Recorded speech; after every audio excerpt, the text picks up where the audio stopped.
Parce qu'on dit apporter à la maison du trésor toutes les dîmes, afin qu'il y ait de la nourriture dans ma maison. C'est pas ça?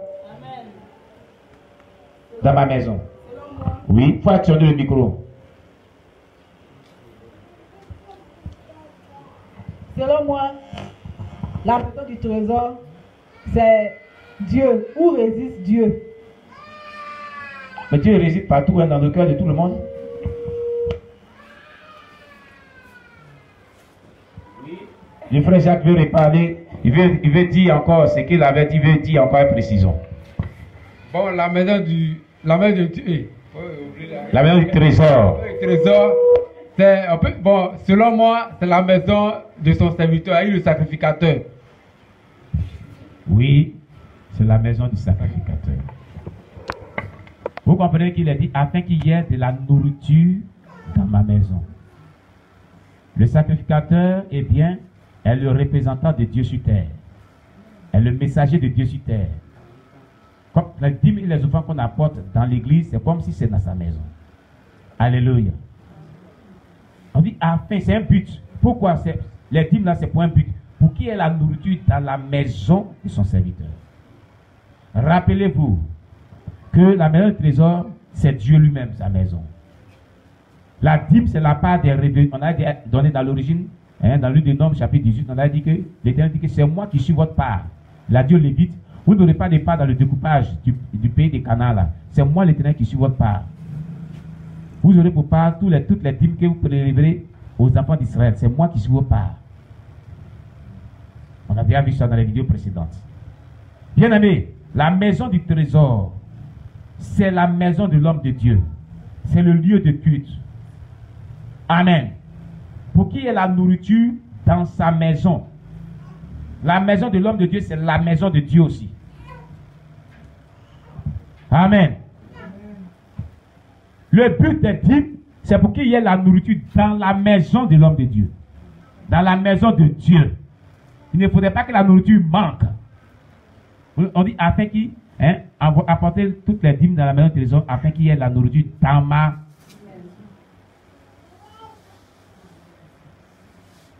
Donc le chrétien qui n'apporte pas cette dîme, il ne veut pas qu'il y ait la nourriture dans la maison du trésor, dans la maison de Dieu.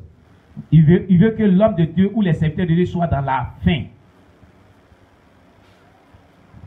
Est-ce que vous comprenez? Donc toutefois que tu n'avais pas apporté ta dîme, tu mettais dans la faim ses serviteurs ou ses servantes.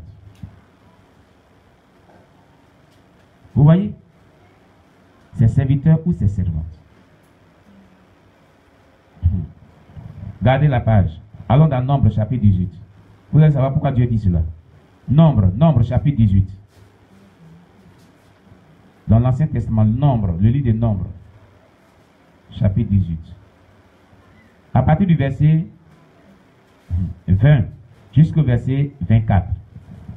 Nombre chapitre 18, verset 20 jusqu'au verset 24. Oui. Vous voyez ce qui est écrit ici, je vais lire. L'Éternel dit à Aaron, tu ne posséderas rien dans leur pays, et il n'y aura point de part pour toi au milieu d'eux. C'est moi qui suis ta part et ta possession au milieu des enfants d'Israël. C'est l'Éternel Dieu là, c'est lui qui est sa part. Donc la dîme là, la dîme veut dire l'Éternel Dieu. La dîme là, c'est Dieu lui-même. Ah, c'est pas ce qui est écrit ici. Dieu dit c'est lui qui est la part d'Aaron, les serviteurs, les Lévites, c'est lui qui est sa part. Dans le découpage du Canaan qu'ils allaient faire là, Dieu a donné des instructions. Il dit les Lévites, Aaron et toute la tribu des Lévites n'auront pas de part, n'ont pas de terre pour cultiver. C'est lui l'Éternel Dieu qui est leur part. Son œuvre, c'est leur part. Son œuvre qu'ils font là, c'est les champs de mission. La dîme, c'est leur revenu. Et quand on cultive un champ, c'est pour avoir une moisson, un revenu. C'est pour se nourrir. Donc la dîme, c'est pour que l'homme de Dieu mange. Pour avoir la force. Pour continuer l'œuvre de Dieu. Toutefois que tu n'apportes pas les dîmes, tu prives de nourriture l'homme de Dieu ou la femme de Dieu. Et c'est une malédiction. Voilà pourquoi Dieu dit c'est une malédiction. Amen. Il continue, il dit, je donnerai, au verset 21, il dit, je donnerai comme possession aux filles de Lévi toute dîme en Israël pour le service qu'ils font, le service de la tente d'assignation, c'est-à-dire pour l'œuvre de Dieu qu'ils font. Dieu dit, il leur donne toutes les dîmes. Il dit, les enfants d'Israël n'approcheront plus de la tente d'assignation de peur qu'ils ne se chargent d'un péché et qu'ils ne meurent. Les Lévites feront le service de la tente d'assignation et ils resteront chargés de leur iniquité. Ils n'auront point de possession au milieu des enfants d'Israël. Ce sera une loi perpétuelle parmi vos descendants.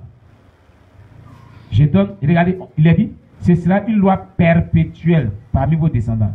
Qu'est-ce qu'on appelle une loi perpétuelle? Oui, donnez le micro. C'est une loi éternelle. Une loi éternelle qui n'a pas de fin. Parmi vos descendants. Bon.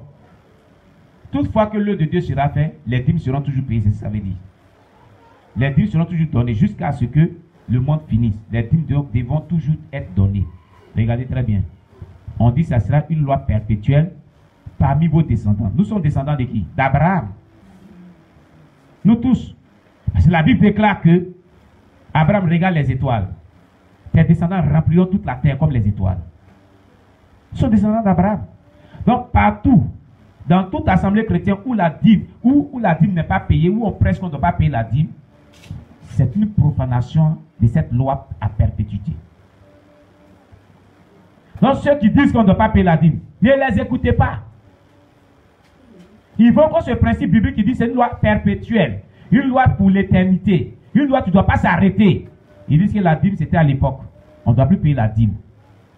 C'est comme si ce n'est plus une loi perpétuelle. Et la dîme, on ne doit plus la donner aux hommes de Dieu. C'est comme si ce n'est plus une loi perpétuelle. La Bible dit afin qu'il y ait la nourriture dans ma maison. Dans la maison de l'homme de Dieu, dans la maison de Dieu. Donc si tu ne payes pas la dîme, tu dis à Dieu que ta loi que tu dis que c'était perpétuelle là, elle est stoppée. Je la stoppe. Toi, tu es Dieu.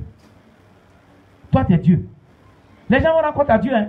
C'est pourquoi ceux qui ont expérimenté le ciel et l'enfer, quand ils ont trouvé les gens qui étaient en enfer, il y a d'autres personnes qui étaient en enfer, du fait qu'ils ont enseigné qu'on ne devait pas payer les dîmes, et eux-mêmes n'ont pas payé les dîmes.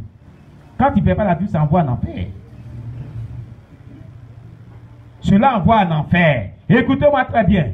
Tous ceux qui nous écoutent, toutefois que vous ne payerez pas vos dîmes, vous êtes en train de vous condamner sur le chemin de l'enfer. Répentez-vous. Amen, amen. Oui, répentez-vous. Et dit que c'est une loi perpétuelle parmi vos descendants. Alléluia. Verset 24. Je donne comme possession aux Lévites les dîmes que les enfants d'Israël présenteront à l'Éternel par élévation. C'est pour moi, et c'est pourquoi je dis à leur égard, ils n'auront point de possession au milieu des enfants d'Israël. Ils n'auront pas de possession terre pour cultiver. Que Dieu vous bénisse. Revenons à Malachie. Alors, on va voir maintenant tout ce que Dieu, du verset 10 jusqu'au verset 12, quelles sont les bénédictions, les promesses de bénédiction que Dieu fait à ceux qui paient les dîmes. On va commencer à les énumérer. Quelqu'un pour lire, doucement, doucement, on va les énumérer. On va énumérer les bénédictions qui s'attachent dans la promesse du fait qu'on donne les dîmes à Dieu. Versets 10 à 12.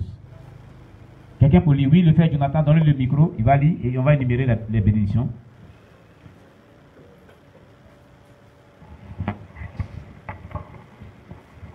Au verset 10. Oui. Apportez à la maison du trésor les dîmes, afin qu'il y ait de la nourriture dans ma maison. Oui. Mettez-moi de la sorte à l'épreuve, dit l'Éternel des armées. Allons doucement. Cette phrase-là, mettez-moi de la sorte à l'épreuve, dit l'Éternel des armées. Qu'est-ce que Dieu est en train de faire face à son peuple? Dieu fait quoi? Pardon? Non. Dieu lance un défi au peuple. Mettez-moi à l'épreuve. Vous allez voir. Il lance un défi.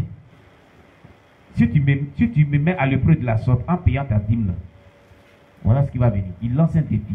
Il te met au défi. Toi qui dis que tu es sous la malédiction. Toi qui dis rien ne va dans ta vie. Et tu n'es pas fidèle dans tes dîmes. Dieu te met au défi. Il te lance un défi. Mets-moi de la sorte à l'épreuve. Éprouve-moi, tu vas voir. Des pas tes dîmes, éprouve-moi. Et tu verras si quoi? On continue.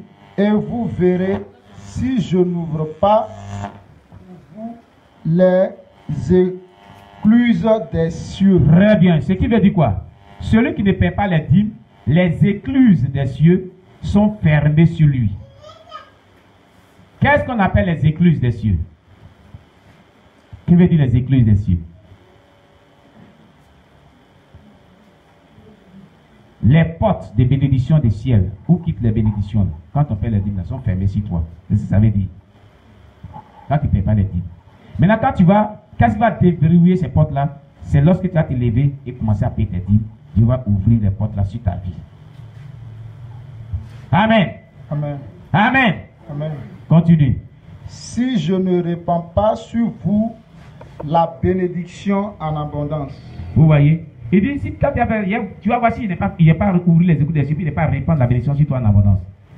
Donc lorsque tu perds tes dîmes, Dieu ouvre les écoutes des cieux, et première bénédiction qui s'attache, c'est que le ciel est favorable, les écoutes des cieux sont ouvertes, non seulement, et Dieu répand la bénédiction sur ta vie. Comment? En petite quantité. En abondance. En abondance. Il répand la bénédiction sur ta vie en abondance. Continue.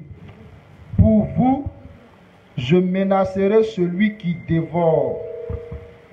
Alors, la bénédiction qui suit est que Dieu dit, il va menacer celui qui dévore. Et celui qui dévore, c'est le diable. Celui qui dévore, c'est le sorcier. Ceux qui dévorent, ce sont les démons. Ils dévorent quoi? Vos bénédictions. Ils dévorent quoi? Vos destinées. Ils dévorent quoi? Vos affaires. Il empêche toutes sortes de bénédictions dans tous les domaines de votre vie. Il est en train de dévorer comme ça. Continue. Et il ne vous détruira pas les fruits de la terre. Donc Dieu va le menacer et puis il ne va pas détruire vos bénédictions. Vos bénédictions. Il a dit les fruits de la terre parce que le peuple était cultivateur. Alléluia. Donc il ne va pas détruire tes bénédictions que tu vas recevoir en donnant la dîme. Dieu va sécuriser tes bénédictions. Il va protéger tes bénédictions. Continue. Et la vigne ne sera pas stérile dans vos campagnes. Ceux qui ne paient pas les dîmes, donc tu ne dois pas les dîmes, les bénédictions, leur activité est stérile, n'est pas productive. S'ils ont des affaires, c'est stérile. Mais s'ils travaillent la fonction biblique, ils sont stériles parce qu'ils sont limités au salaire, ils n'ont pas de projet. Et quand même qu'ils ont des projets, ces projets-là n'aboutissent pas. Ils n'arrivent pas à réaliser ces projets. Donc ils deviennent stériles. Ils ne deviennent pas producteurs. Ils ne deviennent pas prospères. Dieu dit ici que vous ne serez pas stériles.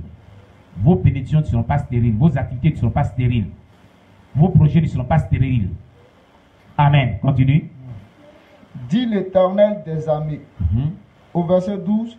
Toutes les nations vous diront heureux, car vous serez un pays de délices, dit l'Éternel des armées. Alors, les nations, c'est-à-dire tous ceux qui sont autour de vous, vont voir. Ils vont dire, ils sont heureux parce que Dieu les bénit.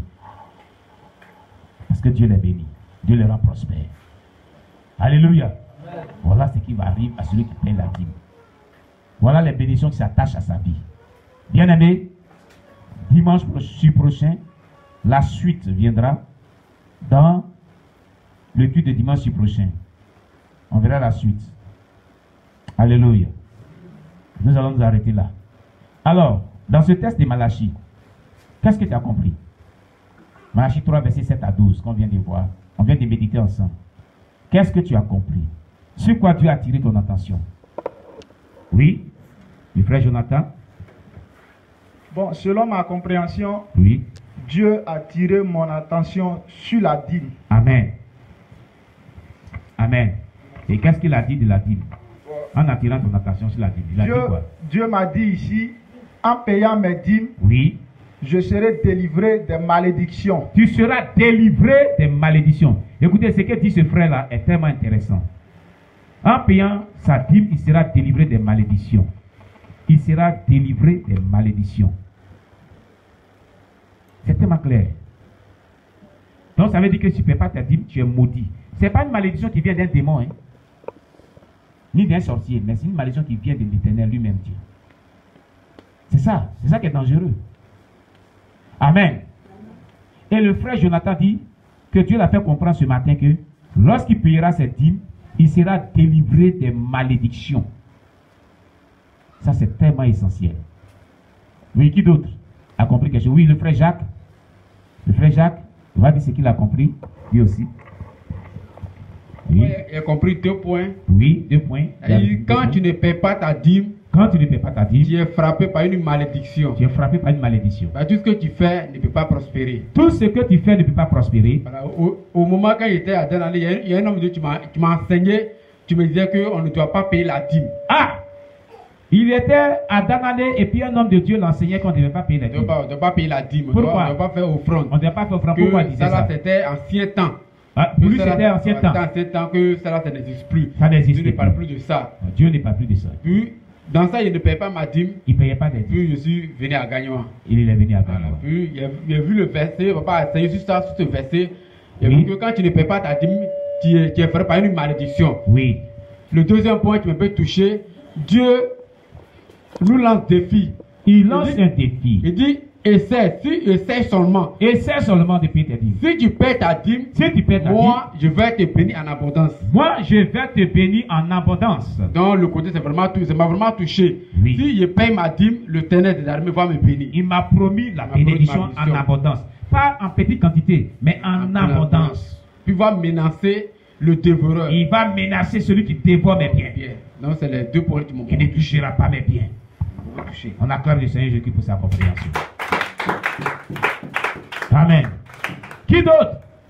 Il n'y a pas de femme qui parle ici. La maman Déborah. La maman Déborah veut parler ici, ce qu'il a touché, ce qu'elle a compris. Mais ici, là, les mamans là, hein, les Véro, tout ça là, vous ne parlez pas. Hein, les soeurs élèves, Véro est votre vieille mère. Parmi tous les anciens ici, c'est la vieille mère. Amen. Tu es là, Philippe. Véro est là ce matin. Oui, maman. Vas-y, maman Déborah. La Bible dit, je menacerai le dévoreur. Le dévoreur. J'ai expérimenté le fait de donner la dîme. Amen. Lorsque je suis rentré de mission, ça fait déjà 10 mois que je suis là. Oui. Il y a une main généreuse qui a promis me donner une certaine somme chaque fin du mois. Oui. Donc sur la base de cette somme, oui, j'ai pu payer la caution de ma maison. Amen. Et je vivais là pour faire le ministère. Amen. Mais lorsque l'argent arrivait, ce n'était pas suffisant. Oui. Mais j'ai adressé au Seigneur cette prière. Oui. J'ai dit, Éternel, l'argent que cette main m'apporte là, elle ne m'appartient pas. Elle ne m'appartient pas. Il y a l'argent du loyer, et il y a l'argent pour ta dîme. C'est ça. C'est tout. Donc, je prends les 15 000 francs pour le loyer. Oui. Et les 2 000 francs, je donne ma dîme. Amen. C'est fini, je n'ai plus d'argent. Oui. Écoutez bien son témoignage. Hein. Pendant le mois... Pardon, Jacques, viens. Pendant le mois, viens prendre la caméra. La nourriture n'a jamais manqué. Attends, maman, tu vas continuer. Ils vont mettre la caméra sur toi, là, cette caméra-là. Tous mes petits besoins étaient faits. Oui. Pendant le mois, la nourriture n'a pas manqué. Vous voyez? Le savon, tout ce qu'il fallait. Oui. Même, on m'a même offert des vêtements. Amen. Il y a une maman qui a cousu une robe et qui me l'a apportée. Alléluia. J'avais dans ma pensée que si quelqu'un me bénissait comme ça, j'allais acheter un pagne pour faire le modèle même qu'elle a cousu. Alléluia. Et la maman a confectionné la robe, elle me l'a offert. Gloire à Jésus. Il s'agit de quoi? C'est parce que j'ai honoré l'ordonnance que le Seigneur a prescrite. Amen. Il est de donner la dîme. Amen. Donc lorsque nous donnons la dîme, alléluia, c'est pour nous bénir. Amen. Mais si je me disais que l'argent ne suffit pas. Oui. Je vais payer la maison. Oui. Les 2000 francs là, peut-être que je peux payer au moins 2 kilos de riz et puis Oui. garder. Mais je ne me sépare, je me dépouille de tout. Je donne l'argent du loyer et le reste de l'argent, je donne pour ma dîme. Amen. Et je viens m'asseoir. Mais le Seigneur pourvoit. Alléluia. Il pourvoit jusqu'à la fin du mois. Alléluia. Donc je bénis le nom de l'Éternel. Gloire à Jésus. C'est pour nous faire expérimenter Amen. la main puissante de l'Éternel. Alléluia. La bénédiction de l'Éternel. Gloire à C'est pour Jésus. ça qu'il nous demande de payer, de donner notre dîme. Amen. Amen. On acclame le Seigneur Jésus-Christ pour la mort. Une dernière question. Qu'est-ce que tu as compris de notre étude de ce matin? De Malachie 3, versets 7 à 12. Qu'est-ce que tu as compris? Qu'est-ce qui t'a marqué? Oui, le frère Paulin, même la caméra devant le frère Paulin. Qu'est-ce que tu as compris? Bon, ce que j'ai compris, j'ai fait une déduction. Oui, Je me dis que oui. la dîme, c'est ce code-là qui ouvre la caisse du trésor. Amen. Amen. C'est instantané. Instantané, ça ouvre le coffre-fort de Dieu pour toi. On acclame le Seigneur Jésus-Christ. On acclame le Seigneur Jésus-Christ. Alléluia. Alléluia. Et je vais terminer par un merveilleux témoignage qu'un prédicateur m'avait rendu. Voici une femme qui était dans une assemblée chrétienne naissante. Quand on parle d'une assemblée chrétienne naissante, c'est une assemblée chrétienne qui vient de débuter, dont les moyens sont maigres.